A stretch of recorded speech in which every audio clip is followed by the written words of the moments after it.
Good morning, students. Myself, Apeksha Mandel. Today we will discuss about the sexual reproduction. As you know, in previous video, I have told you about the asexual reproduction. In that video, we studied about methods of asexual reproduction with examples and advantages and disadvantages of asexual reproduction. Okay, in this video we will discuss about the sexual reproduction कि sexual reproduction होता कैसे है, ये किस किस में होता है, ह्यूमन में होता है प्लस एन जितने भी एनिमल्स हैं उनमें होता है, प्लस फ्लावर्स में भी होता है। तो हम उन सब के बारे में डिस्कस करेंगे, ठीक है। तो उससे पहले हम ये जानेंगे कि सेक्सुअल रिप्रोडक्शन होता क्या है। अगर हम सेक्सुअल रिप्रोडक्शन की बात करें तो ये रिप्रोडक्शन का वो मोड होता है जिसमें दो ऑर्गेनिज्म का इन्वॉल्वमेंट होता है, ठीक है। जिनका मतलब जो सेपरेट सेक्स वाले दो इंडिविजुअल्स होते हैं, एक मेल और एक फीमेल। तो इसमें दो इंडिविजुअल का होना बहुत ज़्यादा ज़रूरी है। और जो ऑफस्प्रिंग बनती है, यानी उनकी जो ऑफस्प्रिंग होती है वो तब होती है जब मेल गैमेट और फीमेल गैमेट दोनों का फ्यूज़न होता है, ठीक है। और दोनों की फ्यूज़न के बाद एक जाइगोट बनता है और फिर वो जाइगोट एक किसी भी मैच्योर ऑर्गेनिज्म में डेवलप हो जाता है। और जो जो जाइगोट होता है उसके अंदर क्रोमोसोम्स का नंबर 46 होता है, यानी हम उसको डिप्लॉयड कहते हैं। लेकिन जो हमारे गैमेट्स होते हैं, अगर हम मेल गैमेट की बात करें तो मेल गैमेट में 23 क्रोमोसोम्स होते हैं, और फीमेल गैमेट की बात करें तो फीमेल गैमेट भी 23 क्रोमोसोम होते हैं। Here we are talking about the human cell, ठीक है। अब हमें पता है कि ह्यूमन गैमेट सेल्स जो होती हैं उनमें 46 क्रोमोसोम होते हैं टोटल। तो इसमें जो जिन सेल में हाफ क्रोमोसोम होते हैं उनको हम हैप्लॉइड सेल्स कहते हैं, और जिन सेल्स में कंप्लीट क्रोमोसोम्स होते हैं उनको हम डिप्लॉइड सेल्स कहते हैं, यानी जिनमें डबल होते हैं क्रोमोसोम नंबर्स। तो अगर हम यहाँ पे हमें पता है कि मेल्स में जो है जो गैमेट होता है उसको हम स्पर्म कहते हैं। स्पर्म में जो है क्रोमोसोम्स 23 होते हैं, और जो फीमेल में ओवा यानी एग जो होता है उसमें क्रोमोसोम 23 होते हैं। अब जब इन दोनों का फ्यूज़न होता है, स्पर्म का और ओवा का फ्यूज़न होता है, तो जो हमारा जाइगोट बनता है, जाइगोट के अंदर 46 क्रोमोसोम होते हैं, इसलिए उसको डिप्लॉइड कहते हैं। यानी इसमें याद रखने वाली चीज़ ये है कि जो हमारी गैमेट सेल्स होती है वो हैप्लॉइड होती है नेचर में, और जो जाइगोट बनता है वो डिप्लॉइड होता है, ठीक है। तो ये हैप्लॉइड और डिप्लॉइड वाली जो कंडीशन है ये किसी भी ऑर्गेनिज्म जो होते हैं उनकी स्पीसीज़ को मेंटेन करने के लिए बहुत ज़्यादा ज़रूरी होती है, ठीक है। सेक्सुअल रिप्रोडक्शन में क्या होता है, जो ऑफस्प्रिंग होती है उसमें जीन्स के सेट्स होते हैं, ठीक है। वो जीन के सेट जो आते हैं वो दो डिफरेंट इंडिविजुअल से आते हैं, यानी मदर्स के जीन्स भी आते हैं और फादर के जीन्स भी आते हैं, जिसकी वजह से उनमें वेरिएशन आ जाती है। आप देखते हो कि जो ऑफस्प्रिंग होती है, जो बच्चे होते हैं, उनमें मदर और फादर दोनों के कैरेक्टर्स दिखाई देते हैं। सारे कैरेक्टर्स सिमिलर तो नहीं होते, लेकिन उनमें कुछ कुछ कैरेक्टर्स उनके प्रेजेंट होते हैं। और ये जो वेरिएशन आती है ये दोनों के मतलब जब पेरेंट के कैरेक्टर मदर के कैरेक्टर और फादर के कैरेक्टर दोनों का मिक्सअप होता है, तो उसकी वजह से कुछ वेरिएशन आ जाती है, जिससे कि फाइनली एक न्यू स्पीसीज बनती है। अब जो वेरिएशन होता है वो होता है थाउजेंड ऑफ जनरेशन से। अगर हम अपने पीछे की बहुत सारी जनरेशन के बारे में अगर हम स्टडी करें, अपने एंसेस्टर्स के बारे में, हमें पता था कि पहले आदि मानव हुआ करता था। आदि मानव से धीरे धीरे धीरे जैसे जैसे वेरिएशन आती गई, जैसे जैसे एनवायरनमेंट चेंज होता गया, उसकी वजह से क्या हुआ, जो ह्यूमन का ये वाला फॉर्म सामने आया जो डेवलप्ड फॉर्म है। उसी के साथ साथ हमारी ब्रेन की कैपेसिटी भी बढ़ती गई धीरे धीरे, और हमारी बॉडी में बहुत सारे चेंजेज आए, बहुत सारे ऑर्गन्स का लॉस हुआ, बहुत सारे नए ऑर्गन्स डेवलप हुए। तो ये एक तरह से इसको हम इवोल्यूशन भी कहते हैं। तो जैसे जैसे एनवायरनमेंट की नीड होती है वैसे वैसे हम चेंज होते जाते हैं, जिसकी वजह से वेरिएशन आती है, और उस वेरिएशन से क्या होता है, एक नई नई स्पीसीज डेवलप होती है, ठीक है। यही रीज़न है कि जितने भी कॉम्प्लेक्स ऑर्गेनिज्म होते हैं, यानी जो मल्टी सेलर ऑर्गेनिजम्स होते हैं उनको हम कॉम्प्लेक्स ऑर्गेनिज्म भी कहते हैं, क्योंकि उनकी बॉडी बहुत सारी सेल्स से मिलके बनी होती है। तो उनमें क्या होता है, जो जितने भी कॉम्प्लेक्स ऑर्गेनिज्म हैं वो किसी ना किसी एक कॉमन एंसेस्टर से ही इवॉल्व हुए हैं। यानी हम कह सकते हैं कि जितने भी मल्टी सेलुलर ऑर्गेनिज्म हैं उन सबका एंसेस्टर कोई एक ऑर्गेनिज्म ही रहा होगा। ओके, नेक्स्ट हम बात करेंगे डीएनए रेप्लिकेशन की। What is DNA replication? DNA replication वो प्रोसेस होती है जिसमें डीएनए खुद की कॉपी बनाता है। ठीक है, अब डीएनए रेप्लिकेशन तब होता है जो हमारी सेल डिवीज़न है उसके एस फेज़ में डीएनए रेप्लिकेशन होता है। ये इसलिए इम्पोर्टेंट है क्योंकि जो डॉटर सेल है उसको भी डीएनए की एडिशनल कॉपी चाहिए। जैसे अगर हम बात करें मियोटिक डिवीज़न की, ठीक है, हम मियोसिस की बात अगर कर रहे हैं तो उसमें क्या होता है, ये जो सपोज़ ये पेरेंट सेल है तो ये 2 सेल में डिवाइड होती है। अब दोनों ही सेल में, लेकिन इसमें 46 क्रोमोसोम है, इसमें 23, इसमें 23, क्रोमोसोम नंबर हाफ हो जाता है। ऐसे ही अगर माइटोटिक डिवीज़न की बात करें तो ये पेरेंट सेल है तो पेरेंट सेल जो है 4 सेल में डिवाइड होती है और सभी सेल्स में क्रोमोसोम नंबर सेम होते हैं। जैसे अगर इसमें 46 है तो इनमें भी 46 ही रहेंगे। तो इसलिए डीएनए की कॉपी होना बहुत ज़्यादा ज़रूरी है, डीएनए रेप्लिकेशन होना, क्योंकि जो हमारी ड्यूटर सेल बनती है उसके अंदर भी डीएनए की सेम कॉपी होनी चाहिए। ठीक है, अब जो ये डीएनए की प्रोसेस है ये एक फुल प्रूफ प्रोसेस है जिसके दौरान क्या होता है, कुछ अल्टरनेशंस होती हैं। यानी जो डीएनए है उसमें कुछ चेंजेस आ जाते हैं जब डीएनए की कॉपी हो रही होती है। तो उन चेंजेस की वजह से क्या होता है, वेरिएशन आता है। यानी अभी मैंने आपको पहले भी बताया था कि जो ऑफस्प्रिंग होती है, जो बच्चे होते हैं वो पेरेंट्स से थोड़ा सा डिफरेंट होते हैं। तो वो इन वेरिएशंस की वजह से ही होते हैं, क्योंकि जब डीएनए रेप्लिकेट हो रहा होता है तो उसके अंदर कुछ चेंजेस आ जाते हैं। ओके, जिनको हम वेरिएशंस कहते हैं। नेक्स्ट हम बात करेंगे फ्लावर, जो हमारे फ्लावरिंग प्लांट्स होते हैं जिनके ऊपर फूल आते हैं, उनके अंदर सेक्सुअल रिप्रोडक्शन होता कैसे है। ओके, तो ये जो प्लांट्स होते हैं इनके अंदर फ्लावर जो होता है ये इनका सेक्सुअल ऑर्गन होता है। एक तरह से ये इनका वो पार्ट होता है जिसमें सेक्सुअल रिप्रोडक्शन होता है। ठीक है, फ्लावर क्या होता है, एक तरह की ये मॉडिफाइड लीफ है जिसमें कुछ स्पेशल ऑर्गन होते हैं और जो कि रिप्रोडक्शन में हेल्प करते हैं। ठीक है, अब जो कोई भी फ्लावर है वो 4 पार्ट से मिलके बना होता है, 4 होल्ड होते हैं। होल्ड कहते हैं इसको। आप देखते हो किसी भी फूल में इस तरह से पत्तियां बनी होती हैं, एक चक्र बना होता है पत्तियों का इस तरह से, तो उसको हम होल्ड कहते हैं। ठीक है, इस होल्ड के अंदर कौन कौन से पार्ट होते हैं, एक तो कैलिक्स होते हैं, कोरोला होता है, एंड्रोशियम और गाइनोशियम। ठीक है, इसमें यहाँ पे हम क्लियरली देख सकते हैं ये फ्लावर के जो कलर्ड पार्ट होता है, जो जिसको हम फूल की पत्तियाँ कहते हैं, इसको हम पेटल कहते हैं और इसी को हम कोरोला भी कहते हैं। ठीक है, ये वाला नीचे वाला जो ग्रीन पार्ट होता है इनको हम सेपल कहते हैं और इनको हम कैलिक्स भी कहते हैं। पीछे आपने देखा सॉरी, कैलिक्स। ठीक है, और ये जो कलर्ड पार्ट है इसको हम कोरोला कहते हैं। दूसरा होता है हमारा, ये होता है पिडंकल। जो फ्लावर का नीचे वाला ग्रीन पार्ट होता है, जो फूला हुआ, ये पिडंकल होता है, वो वाला पार्ट जिससे फ्लावर जो होता है हमारा वो किसी भी प्लांट से जुड़ा हुआ होता है। अब फ्लावर के अंदर हम देखते हैं कि इस तरह से फिलामेंट वाली एक स्ट्रक्चर निकली होती है जो छोटी छोटी एक दाने की तरह दिखाई देती है। तो ये जो स्ट्रक्चर है ट्यूब लाइक, इसको हम फिलामेंट बोलते हैं और इसके ऊपर एंथर लगे हुए होते हैं। ठीक है, एंथर जो कि हम जिसके अंदर पोलन ग्रेन्स बनते हैं, यानी जो मेल रिप्रोडक्टिव पार्ट होता है फ्लावर का, एंथर और फिलामेंट इन दोनों को मिला के स्टेमन कहते हैं। ठीक है, अब उसके बाद होता है स्टिग्मा। आप देखते हो स्टिग्मा की स्ट्रक्चर कुछ इस तरह से होती है। ठीक है, ये जो नीचे वाला फूला हुआ भाग होता है ये होती है ओवरी। ओवरी के अंदर ओव्यूल प्रेजेंट होते हैं। ठीक है, और ये जो नली जैसी स्ट्रक्चर होती है इसको हम स्टाइल बोलते हैं, यानी ये वाली स्ट्रक्चर ट्यूब जैसी। और ये जो ऊपर वाला पार्ट होता है ये स्टिग्मा होता है। ठीक है, तो स्टिग्मा, स्टाइल और ओवरी इन तीनों को मिला के हम पिस्टिल कहते हैं।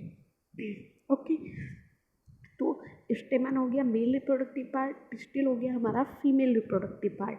अब फर्टिलाइजेशन के बाद होता है, फर्टिलाइजेशन कैसे होता है, ये जो एंथर है इसके अंदर पोलन ग्रेन्स बनते हैं, ठीक है। जो फ्लावर्स बाइसेक्सुअल होते हैं यानी जिनमें मेल और फीमेल यानी एंथर और स्टिग्मा, एंथर और पिस्टिल हमारा एक ही फूल के अंदर प्रेजेंट है, तो एंथर से पोलन ग्रेन निकल के स्टिग्मा की सरफेस पे आ जाते हैं, जिससे फर्टिलाइजेशन होता है। फर्टिलाइजेशन में क्या होता है, ये जो ओवरी है ये हमारी फ्रूट में चेंज हो जाती है और ये जो अंदर ओव्यूल्स है ये सीड बनाते हैं, ठीक है। फर्टिलाइजेशन के बाद ओवरी हमारी फ्रूट में चेंज होती है और जो ओव्यूल्स होते हैं वो सीड में चेंज हो जाते हैं। नेक्स्ट है यहाँ पे दिखाया हुआ है कि फूल के कौन कौन से पार्ट होते हैं, जो मैं आपको बता चुकी हूँ। कैलिक्स है जो आउटर मोस्ट पार्ट होता है जो कि ग्रीन कलर का होता है। कोरोला है जो कि कलर्ड पार्ट जो होता है जिसको हम फूल की पत्तियाँ भी कहते हैं, ठीक है। इसका ये कलरफुल इसलिए होता है जिससे कि इंसेक्ट जो है इससे अट्रैक्ट होकर इसके ऊपर बैठते हैं और पोलिनेशन में हेल्प करते हैं। एंड्रोशियम जिसकी हमने बात की थी ये मेल रिप्रोडक्टिव पार्ट होता है और गाइनोशियम ये फीमेल रिप्रोडक्टिव पार्ट होता है, ठीक है। एंड्रोशियम किससे बना होता है, एंड्रोशियम बना होता है स्टेमन से और स्टेमन बना होता है हमारा फिलामेंट से, ठीक है। अब गाइनोशियम की बात करें तो ये फ्लावर के सेंटर में होता है, ये बना होता है ओवरी से, स्टाइल से और स्टिग्मा से, और जिन तीनों को मिला के हम पिस्टिल कहते हैं, ठीक है। ये फीमेल रिप्रोडक्टिव पार्ट होता है। नेक्स्ट हम बात करेंगे पोलिनेशन की। पोलिनेशन क्या होता है, अब फ्लावर के अंदर जो पोलन ग्रेन्स बनते हैं जिनको हम स्पोर्स भी कह सकते हैं एक तरह से, जैसे मेल की बॉडी में स्पर्म बनते हैं, ह्यूमन की अगर बात करें तो ऐसे ही फ्लावर्स के अंदर इस पोलन ग्रेन्स बनते हैं। तो उन पोलन ग्रेन्स का स्टिग्मा तक पहुंचना बहुत ज़रूरी होता है, क्योंकि अगर वो स्टिग्मा तक नहीं पहुंचेंगे यानी फीमेल रिप्रोडक्टिव पार्ट तक नहीं पहुंचेंगे तब तक फर्टिलाइजेशन नहीं होगा। अब जो फूल हमारे बाइसेक्सुअल होते हैं यानी जिनमें मेल और फीमेल दोनों एक ही पार्ट में प्रेजेंट होते हैं, उनमें क्या है, उनमें तो सेल्फ पोलिनेशन हो जाता है, ठीक है। लेकिन कुछ प्लांट्स ऐसे होते हैं जिनमें जो कि यूनिसेक्सुअल होते हैं यानी एक फ्लावर में मेल पार्ट प्रेजेंट होता है, दूसरे फ्लावर में फीमेल पार्ट प्रेजेंट होता है। तो उस टाइम पे जो पोलन्स का ट्रांसफ़र होता है उसको हम पोलिनेशन कहते हैं।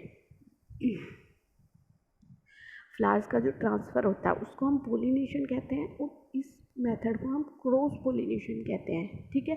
यानी जब पोलन ग्रेन्स का ट्रांसफ़र डिफरेंट प्लांट्स के बीच में होता है उसको हम क्रॉस पोलिनेशन कहते हैं, ठीक है। अब क्रॉस पोलिनेशन जो है ये बहुत अच्छी मेथड है, जिससे इससे क्या होता है कि प्लांट्स में वेरिएशन आती है यानी उनमें नए नए कैरेक्टर्स डेवलप होते हैं। अब जो क्रॉस पोलिनेशन है उसके लिए बहुत सारे एजेंट्स होते हैं जिनकी हेल्प से क्रॉस पोलिनेशन होता है, जैसे कि इंसेक्ट्स हैं, जैसे हनी बीज होती हैं या तितलियाँ होती हैं, ये फूलों पे बैठती हैं, ये आके उनका रस चूसती हैं, ठीक है। जब वो रस चूसती हैं तो उनके जो पैर होते हैं उन पे पोलन ग्रेन चिपक जाते हैं, फिर वो जाके किसी दूसरे फूल पे बैठते हैं तो वो पोलन ग्रेन वहाँ पे छोड़ दिए जाते हैं जिससे कि पोलिनेशन होता है, ठीक है। ऐसे ही एनिमल्स क्या करते हैं कि जो एनिमल्स होते हैं वो फ्रूट्स खा लेते हैं और फिर कहीं भी जहाँ भी उनका एक्सक्रीटा मटेरियल गिरता है किसी भी सोइल में जाके वहाँ पे नया प्लांट बन जाता है, उनकी सीड एक्सक्रीटा मटेरियल में जो सीड निकलते हैं। ऐसे ही एयर है, कभी कभी पोलन ग्रेन्स हवा से उड़ के एक जगह से दूसरी जगह पहुँच जाते हैं, एक प्लांट से दूसरे प्लांट पे। वाटर की अगर हम बात करें तो जो एक्वेटिक प्लांट्स होते हैं जो पानी में होते हैं वो अपने पोलन ग्रेन्स को पानी में डाल देते हैं, वो पानी के थ्रू ही फीमेल प्लांट तक या फिर किसी दूसरे प्लांट तक पहुंच जाते हैं, ठीक है। तो मेनली अगर देखा जाए तो इंसेक्ट्स जो हैं ये मेन पोलिनेटर होते हैं प्लांट किंगडम के। सबसे ज़्यादा पोलिनेशन में जो हेल्प करते हैं वो इंसेक्ट्स करते हैं, ठीक है। अब आप ये क्वेश्चन याद रखना कि मेन पोलिनेटर्स जो है प्लांट किंगडम के वो इंसेक्ट्स होते हैं। नेक्स्ट यहाँ पे दिखाया गया है कि पोलिनेशन इंसेक्ट्स के थ्रू किस तरह से होता है। आप देख सकते हो ये पोलन ग्रेन निकले स्टेमन से, ठीक है। ये पोलन्स हवा में उड़े या फिर ये इंसेक्ट्स जो है ये जब आके फूल पे बैठा तो ये पोलन ग्रेन इसकी बॉडी पे चिपक गए, ठीक है। और ये जो है यहाँ पे ये जो हनी भी है ये पोलिनेटर का काम कर रही है, यानी जो पोलन ग्रेन्स को एक जगह से दूसरी जगह पे ले जाती है, ठीक है। और जब ये यहाँ पे आके बैठती है तो ये पोलन स्टिग्मा पे पहुँच जाते हैं, जिससे क्या होता है, हमारा फर्टिलाइजेशन होता है। ओके, नेक्स्ट है फर्टिलाइजेशन। फर्टिलाइजेशन होता क्या है, मेल और फीमेल गैमेट्स जो है इनके फ्यूजन को हम फर्टिलाइजेशन कहते हैं, ठीक है। फर्टिलाइजेशन का जो प्रोडक्ट है वो जाइगोट कहलाता है, यानी जब फर्टिलाइजेशन हो जाता है, मेल और फीमेल गैमेट का फ्यूज़न हो जाता है, उसके बाद जो नेक्स्ट स्ट्रक्चर बनती है उसको हम जाइगोट कहते हैं। फिर जाइगोट में बहुत सारे चेंजेस होते हैं, डिविजन्स होते हैं, कुछ माइटोसिस डिविजन्स होते हैं, कुछ मियोटिक डिविजन्स होते हैं, जिसकी वजह से वो एक एम्ब्रियो में डेवलप हो जाता है, और एम्ब्रियो से फिर वो एक अडल्ट उसमें एक प्लांट में डेवलप हो जाता है, या फिर ह्यूमन बीइंग की अगर हम बात करें तो वो एक बेबी में डेवलप हो जाता है, ठीक है। जो एम्ब्रियो है वो हमारा एक नए इंडिविजुअल में डेवलप हो जाता है।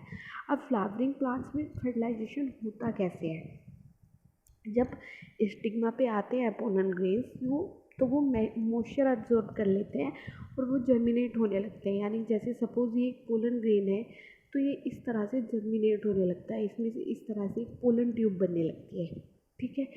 फिर पोलन ग्रेन में जब पोलन ट्यूब बनती है तो ये जो है, जो स्टाइल का टिश्यू होता है, सपोज़ ये हमारा स्टाइल है, ठीक है, इस पर ये पोलन ग्रेन बना, इसके अंदर ट्यूब बनी, तो ये क्या करता है, स्टाइल को पेनिट्रेट कर जाता है, मतलब इसके अंदर घुस जाता है स्टाइल के अंदर, और स्टाइल के अंदर घुस के नीचे ये हमारे ओव्यूल है, ओव्यूल तक पहुंच जाता है और जाके ओव्यूल को फर्टिलाइज कर देता है, जिसकी वजह से क्या होता है, हमारा फ्रूट बनता है। पोलन न्यूक्लियाई जो होते हैं ये पोलन ट्यूब के थ्रू ही ट्रांसफ़र होते हैं। फर्टिलाइजेशन के बाद जाइगोट बनता है जो फाइनली एम्ब्रियो में डेवलप हो जाता है, जैसे आप यहाँ पे देख सकते हो। जब भी पोलन ग्रेन स्टिग्मा पे आके गिरते हैं तो ये एक ट्यूब लाइक स्ट्रक्चर बना लेते हैं, जैसे यहाँ पे बनाई हुई है, आप देख सकते हो, जिसको हम पोलन ट्यूब कहते हैं। ये पोलन ट्यूब जाके ओव्यूल को फर्टिलाइज कर देती है, ठीक है, जिसकी वजह से जाइगोट बनता है, और इसी प्रोसेस को हम फर्टिलाइजेशन कहते हैं। फर्टिलाइजेशन के बाद जो है जाइगोट डिवाइड होता है, जिससे एम्ब्रियो बनता है, ठीक है। ये एम्ब्रियो सैक है, एम्ब्रियो बनता है, वो एम्ब्रियो फिर सीड में डेवलप होता है, और फिर जो ओवरी होती है, ये वाला जो पार्ट था ओवरी, ये फ्रूट में डेवलप हो जाती है, और इस तरह से फ्लावरिंग प्लांट जो होते हैं हमारे, उनमें फर्टिलाइजेशन की प्रोसेस होती है। ओके, और फर्टिलाइजेशन के बाद चेंजेस क्या क्या आते हैं फ्लावर में, जो कैलिक्स और कोरोला है वो विल्ट और फॉल ऑफ, मतलब वो मुरझा जाते हैं और फिर वो उससे अलग गिर जाते हैं, ठीक है। ऐसे ही जो स्टेमन्स होते हैं, एक्स्ट्रा स्टेमन्स जो कि पोलन ग्रेन प्रोड्यूस करते हैं, वो भी इसी तरह से गिर जाते हैं, ठीक है। ओवरी जो है वो हमारी फ्रूट में चेंज हो जाती है, और जो एम्ब्रियो होता है, ओव्यूल्स जो है पहले एम्ब्रियो में डेवलप होते हैं और एम्ब्रियो फिर सीड में डेवलप होता है, ठीक है। जैसे ही सीड मैच्योर हो जाते हैं तो फ्रूट जो है वो सूखने लगता है, जिसकी वजह से सीड्स का डिस्पर्सल हो जाता है, मतलब जब फ्रूट सूख जाता है तो सीड्स जो है उससे बाहर आके हवा की हेल्प से या पानी की हेल्प से इधर उधर बिखर जाते हैं, जिसकी वजह से वो नए प्लांट में जर्मिनेट हो जाते हैं। ओके, अब सीड की अगर स्ट्रक्चर की बात करें तो सीड में जो है एक एम्ब्रियो होता है, कुछ रिजर्व फूड होता है, और एक प्रोटेक्टिव लेयर से बना होता है। जैसे अगर हम सपोज ये हमारा सीड है, ठीक है, तो ये वाली जो बाहर वाली लेयर होती है, अगर हम चने की बात करें तो उसकी जो बाहर वाली लेयर होती है उसको हम सीड कोट कहते हैं, ठीक है। उसके अंदर कोटिलीडन होते हैं। कोटिलीडन क्या होते हैं, जो सीड होते हैं हमारे उनके अंदर पार्ट होते हैं, जो सीड का पार्ट है उसको हम कोटिलीडन कहते हैं। कुछ सीड्स ऐसे होते हैं जो दो पार्ट से मिलके बने होते हैं, जैसे अगर हम मटर की बात करें, मटर के बीज को अगर हम खोलते हैं तो उसकी इस तरह से दो पार्ट निकलते हैं। ऐसे ही चने की बात करें तो चने के भी दो पार्ट होते हैं। अगर हम दालों की बात करें तो दाल के बीज में भी दो पार्ट होते हैं, ठीक है। तो ऐसे जो हमारे सीड्स होते हैं उनको हम डाइकोटिलीडन सीड कहते हैं, ठीक है, यानी जिनमें दो पार्ट होते हैं। उस सीड का जो पार्ट है उसको हम कोटिलीडन कहते हैं, ठीक है। और इन्हीं पार्ट्स के बेस पे सीड दो टाइप के होते हैं, मोनोकोटिलीडन जिनमें एक पार्ट होता है जैसे गेहूँ है, चावल है, ठीक है, और डाइकोटिलीडन होते हैं जिनमें दो पार्ट होते हैं जैसे मटर है, चना है, दालें हैं, बादाम है, ये सब जो है इनके दो पार्ट होते हैं, इसलिए इनको डाइकोटिलीडन सीड कहते हैं। ठीक है। ये जो कोटिलीडन जो होते हैं सीड के जो पार्ट होते हैं, इनके अंदर फूड रिजर्व होता है। ठीक है। जो कि हम जिसको हम खा के न्यूट्रिशन लेते हैं। अब एम्ब्रियो जो है इसके भी दो पॉइंटेड पार्ट होते हैं। जैसे ये हमारा सीड है, ठीक है, इसके दो पार्ट होते हैं, एक ऊपर वाला पार्ट, एक नीचे वाला पार्ट। ठीक है। तो ये जो ऊपर वाला पार्ट है इसको हम प्ल्यूम्यूल कहते हैं। प्ल्यूम्यूल, जिससे हमारा शूट सिस्टम बनता है, यानी सोइल के ऊपर वाला पार्ट, तना, जिसको हम कहते हैं पेड़ का तना, स्टेम, वो बनता है। ठीक है। अब सीड का जो नीचे वाला पार्ट है उसको हम रेडिकल कहते हैं, जो यहाँ पे होता है। ये जो रेडिकल होता है इससे शूट सिस्टम बनता है, यानी सोइल के नीचे वाला पार्ट जो है, सोइल के नीचे वाले पार्ट को हम रूट सिस्टम कहते हैं, सोइल के ऊपर वाले पार्ट को हम शूट सिस्टम कहते हैं। ठीक है। तो इसमें यहाँ पे याद रखने वाली बात ये है कि सीड में जो प्ल्यूम्यूल होता है ऊपर की साइड, जिससे शूट सिस्टम बनता है, रेडिकल होता है नीचे की तरफ सीड में, जिससे रूट सिस्टम बनता है। ठीक है। अब ये कोटिलीडन्स जो है ये फूड सप्लाई करते हैं, जबकि ये जब एम्ब्रियो को ज़रूरत होती है जर्मिनेशन के दौरान। जैसे सपोज़ अगर आपने कोई भी बीज बो दिया, आपने चने का बीज बो दिया है, तो चने के जो दोनों कोटिलीडन है, आपको पता है उनके अंदर फूड रिजर्व होता है। तो जब अब जैसे अगर हम बात करें ह्यूमन एम्ब्रियो की, जो वो डेवलप हो रहा होता है, तो उसको भी न्यूट्रिशन की ज़रूरत होती है, जो कि उसको मदर के थ्रू मिलता है। ऐसे ही ये सीड जो होते हैं, जब इनको ये जर्मिनेट होते हैं, मतलब ये उग रहे होते हैं, तो इनको भी न्यूट्रिशन की ज़रूरत होती है। तो जो कोटिलीडन है उसके अंदर फूड रिजर्व रहता है, जिससे कि इनको न्यूट्रिशन मिलता है। ठीक है। सीड जर्मिनेशन वो प्रोसेस होती है जिससे कि एम्ब्रियो जो है अपनी नई लाइफ शुरू कर देता है। यानी जब सीड जर्मिनेट होने लगता है, मतलब वो पेड़ में बदलने लगता है धीरे धीरे, तो वो उस टाइम पे क्या होता है, वहाँ से एम्ब्रियो की नई लाइफ शुरू होती है। तो वो जो एम्ब्रियो होता है वो बड़े प्लांट में बदल जाता है। ठीक है। जैसे कि ह्यूमन एम्ब्रियो की बात करें कि जब वो मदर के वॉर्म से बाहर आ जाता है, वो तो वो धीरे धीरे एक एडल्ट में डेवलप होने लगता है। तो सेम यही सीड में होता है। ओके। ये यहाँ पे पॉलिनेशन, फर्टिलाइजेशन और सीड फॉर्मेशन की प्रोसेस शो की हुई है कि ये यहाँ पे पॉलिनेशन किया इंसेक्ट्स ने। ठीक है। यहाँ पे पॉलिनेशन हो गया, यहाँ पे पोलन ट्यूब बन गई, उसके बाद सीड बना, उसके बाद यहाँ पे एम्ब्रियो बना, एम्ब्रियो के बाद फ्रूट बना और फ्रूट के अंदर सीड बने। तो ये प्रोसेस होती है। ठीक है। नेक्स्ट टॉपिक होगा हमारा रिप्रोडक्शन इन ह्यूमन बींग, जिसके बारे में हम नेक्स्ट वीडियो में बात करेंगे। ठीक है। अगर आपको वीडियो पसंद आई तो लाइक करें, शेयर करें और सब्सक्राइब करें। Thank you very much.